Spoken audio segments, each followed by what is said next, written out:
नीरज भाई, good morning. बहुत बहुत स्वागत है। बड़ा मुश्किल भरा समय है मार्केट के लिहाज से भी और दुनिया भर में भी। आपने समय दिया सर, धन्यवाद। सबसे पहले ये बताएं सर कि जो बाज़ार में इतना डर है पूरे युद्ध के माहौल को देखते हुए, क्या एक्सेस है, रीजनेबल है?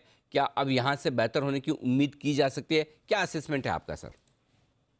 अनिल भाई, युद्ध में क्या परिणाम आएंगे वो किसी को नहीं पता। कितनी देर तक चलेगा उसका अंदाजा लगाना मुश्किल है। बट एक चीज तय है कि चाहे विश्व युद्ध एक हो या दो हो, उसके बाद भी मार्केट तो आगे बढ़ता रहा है। तो ये युद्ध के परिणाम किस तरह आएंगे, उसकी क्या इम्पैक्ट होगी, उसके ऊपर ज्यादा एनालिसिस करने की जगह पे हमें अपने पोर्टफोलियो पे ध्यान देना चाहिए। अगर युद्ध के कारण मार्केट में करेक्शन आता है, वैल्यूएशन सस्ता बनता है, तो धीरे धीरे करके आपके इक्विटी अलोकेशन को बढ़ाते रहिए। और आपको लगता है कि युद्ध के परिणाम अब समाप्त, युद्ध समाप्त हो रहा है, मार्केट जोर से छलांग मार के ऊपर आ रहा है, और आपने जो पहले निवेश किया है, वो पहले जो आप ओवरवेट हुए हैं, उसके सामने कुछ प्रॉफिट बुक करना चाहिए, तो वो करिए। सो अपने असेट अलोकेशन को फॉलो करिए। युद्ध के परिणाम किस तरह आएंगे, कैसे आएंगे, इसका अंदाजा लगाना बहुत मुश्किल है। ये भी है कि क्या परिणाम होगा, अंत कहाँ होगा, लेकिन ये पता है ये तो दो देश ही लड़ रहे हैं। विश्व युद्ध के बाद भी बाजार बढ़े हैं, ये बहुत सही डायरेक्शन आपने दिया है नीलेश भाई। लेकिन एक और परिणाम जो आज आया है वो चुनाव के नतीजों का। हालांकि बहुत ज़्यादा असर नहीं पड़ता, लेकिन उत्तर प्रदेश जैसा राज्य हो तो वाकई में सबकी नज़र रहती है। मार्केट पर, इकोनॉमी पर, देश पर किस तरह का असर आप इन चुनाव के नतीजों का देखते हैं सर? सो एक अनिल भाई, जो चुनाव के नतीजे आए हैं वो मोटा मोटा मार्केट की एक्सपेक्टेशंस के अनुरूप आए हैं। ऑब्वियसली अगर चुनाव के नतीजे एक्सपेक्टेशन से विपरीत आते तो मार्केट में करेक्शन आता था। बट अगर चुनाव के नतीजे एक्सपेक्टेशंस के अनुरूप आए हैं, तो मार्केट ने उसे पहले ही डिस्काउंट करके रखा है। इसका एक बेनिफिट जो नतीजों का है वो यह है कि 2024 में जो जनरल इलेक्शन होंगे, उसमें पॉलिटिकल स्टेबिलिटी और पॉलिटिकल कंटिन्यूटी रहने के चांसेस बढ़ जाते हैं, और वह मार्केट को कॉन्फिडेंस देगा। दूसरी एक चीज जो शायद हम इस चुनाव से कह सकते हैं कि धीरे धीरे वोटर्स डेवलपमेंट के ऊपर, ग्रोथ के ऊपर, एम्प्लॉयमेंट के ऊपर फोकस कर रहा है। नात पात, जात पात, कास्ट, रिलीजन, इन सबको परे छोड़ के डेवलपमेंट फोकस्ड एजेंडा मार्केट चुनाव में जीत दिला रहा है। तो मेरे हिसाब से मार्केट को दो कॉन्फिडेंस मिलेंगे कि सारी पार्टियां डेवलपमेंट के लिए फोकस करेगी, और दूसरा, पॉलिटिकल स्टेबिलिटी, पॉलिटिकल कंटिन्यूटी रहने के चांसेस बढ़ रहे हैं। बात है। तो अगले जो आम चुनाव होंगे उसके लिए संकेत है कि पॉलिटिकल स्टेबिलिटी की संभावनाएं उत्तर प्रदेश जैसे बड़े राज्यों से अगर रुझान आते हैं तो डेफिनेटली बढ़ती है। अब आइए सर, म्यूचुअल फंड इन्वेस्टर्स के लिए आपसे राय लेनी है। अब तक, कल तक तो ये विचार था कि एक बार बेच दें अपना इन्वेस्टमेंट, वापस नीचे में ले लेंगे, मार्केट बहुत ख़राब हो रहा है, न्यूक्लियर वॉर हो गया तो क्या होगा।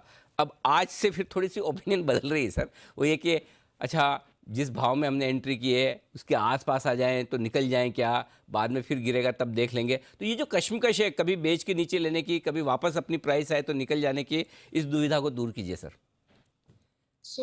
कुछ हद तक अनिल भाई, T20 और टेस्ट मैच, यह म्यूचुअल फंड और ट्रेडिंग का अंतर है। हम्म। अगर आपको रोज रोज प्राइस मूवमेंट से जो नो परेशानी होती है, तो फिर आप, ट्रेडिंग मेंटालिटी है, आप T20 खेलने के योग्य हैं। जब आप टेस्ट मैच खेलते हैं तो 5 दिन आपके पास पड़े हैं। आपको 5 ओवर में क्या होगा नहीं होगा उससे कोई फर्क नहीं पड़ना चाहिए।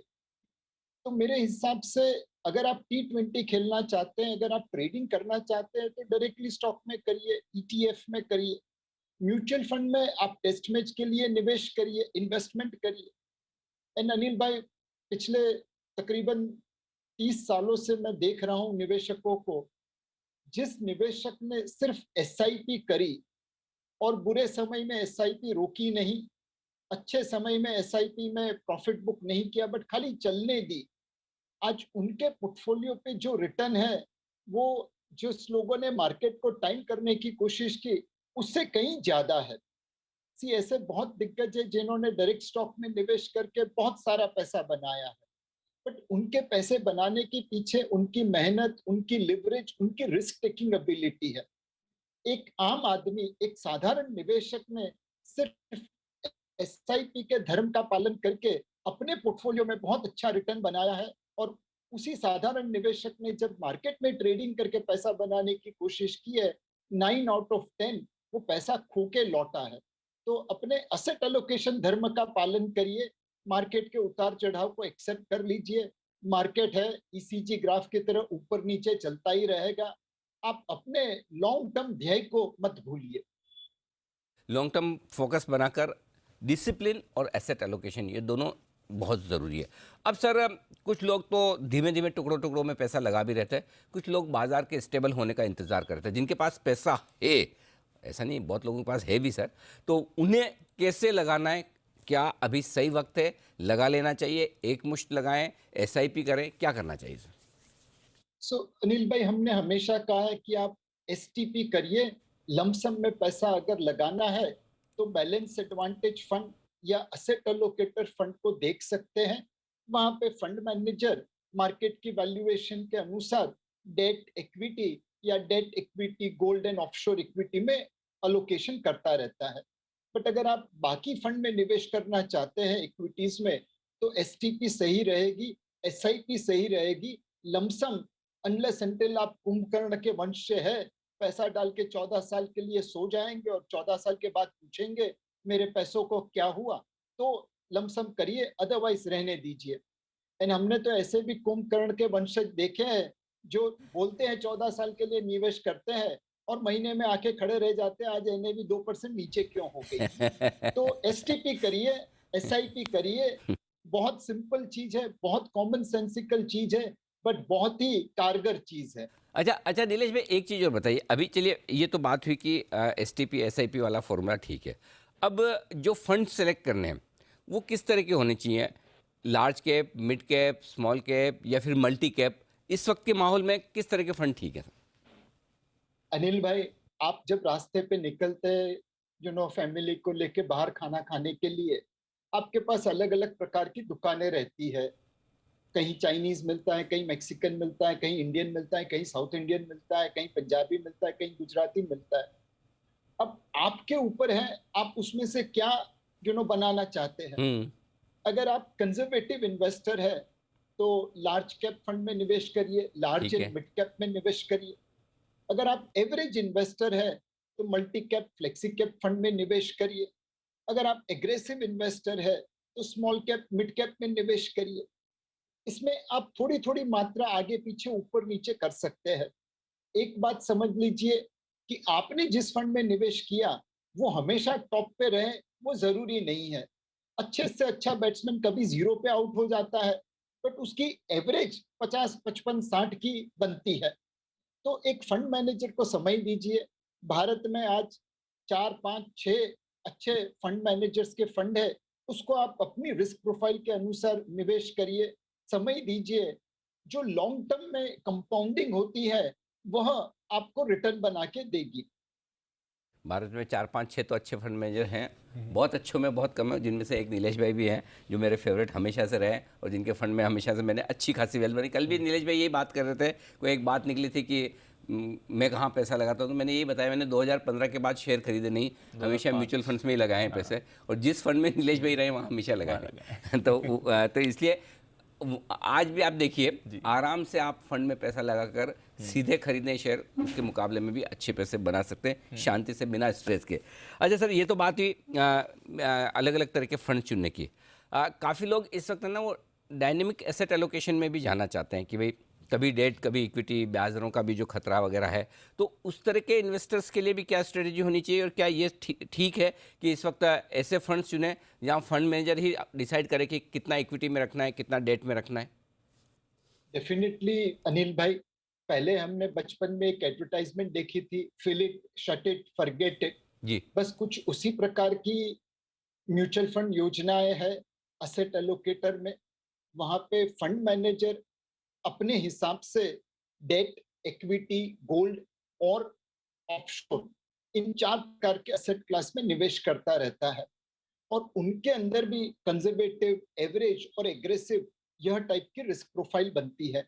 सो आप कंजर्वेटिव इन्वेस्टर है तो असेट एलोकेटर फंड के कंजर्वेटिव प्लान में डेट को ज्यादा प्राधान्य मिलेगा और इक्विटी को थोड़ा कम मिलेगा। एवरेज में नॉर्मल अलोकेशन रहेगा, एग्रेसिव में इक्विटी को ज्यादा अलोकेशन देगा। अनिल भाई, इस फंड में एक एक्सपेक्टेशन सही करना बहुत जरूरी है।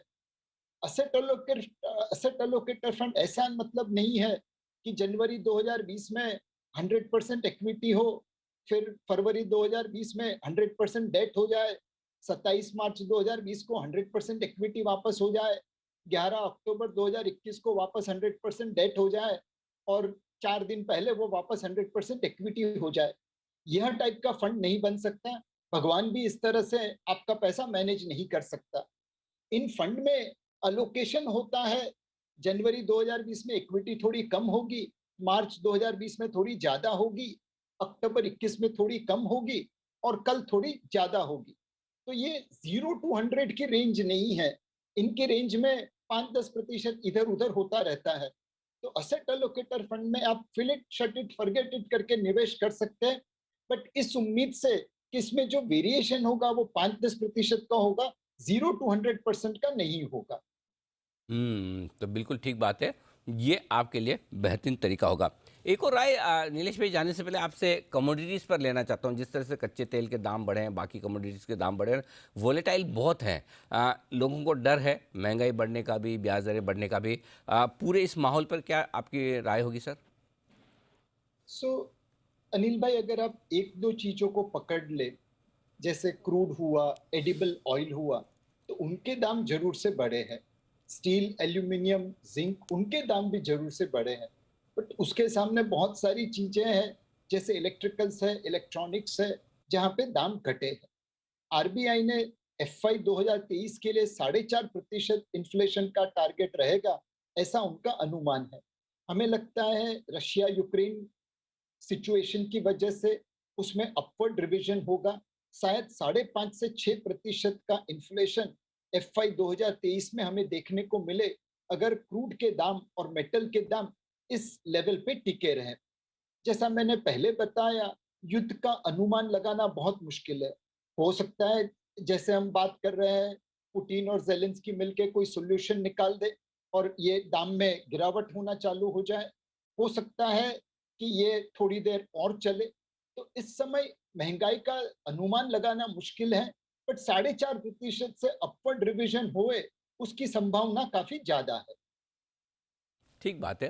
तो ये आपके लिए पूरा कमोडिटीज़ मार्केट का हाल और उसका असर भी। नीलेश भाई, बहुत बहुत धन्यवाद। इस मुश्किल समय में आपने दर्शकों को मार्गदर्शन दिया, डायरेक्शन दिया और किस तरह से निवेश की स्ट्रेटजी इस माहौल में बनानी चाहिए ये बताया। Thank you so much sir. धन्यवाद। तो ये थे नीलेश शाह साहब बताते हुए कि इस वक्त म्यूचुअल फंड इन्वेस्टर्स को बिना डरे लंबे समय के लिए इन्वेस्टेड रहना चाहिए और धीरे धीरे अपना पैसा लगाना चाहिए।